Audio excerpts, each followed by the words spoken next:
As I mentioned in my update video, Grim Soul Survival added a second pocket. You can unlock the second pocket by wearing a tier 4 or tier 5 breastplate, which means that if you are lower than level 50, you have to go find one. I hear some people have found them at the Gatekeeper's hut, and others have claimed to find them in the dungeon. When your breastplate breaks, the item gets locked so you cannot use it, but you still have access to it if you go into your inventory. I love the way they did this because having a second pocket in these types of games is so powerful. So doing this makes it much more motivating to build higher tier items, which is pretty cool. I hope they find ways of doing this in other higher tier items. In my opinion, here are the top 3 ways to use a second pocket. First, I recommend using it for the Gatekeeper. Killing the Gatekeeper requires a bastard sword or a scimitar, and you don't want to waste that good weapon on the plague wolves he summons, but it's also really annoying to switch back and forth between weapons every time they get summoned. So even though it might feel expensive to use a tier 4 chestplate just to kill the Gatekeeper, the time you save in switching weapons will likely make up for it.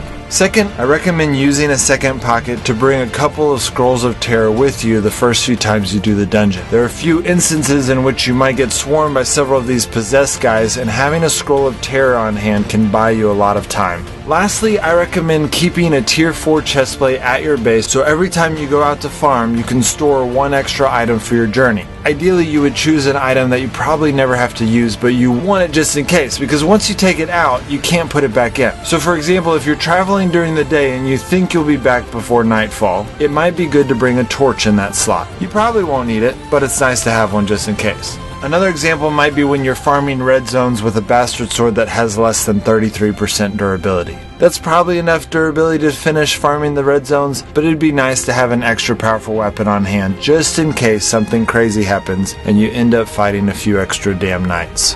Well, that's it guys, hope that helps. Those are in my opinion the top 3 ways to use a second pocket right now, but if you can think of something better than those, please leave it in a comment below and I'll pin it so everyone else can see it. Alright guys, I'll see you next time.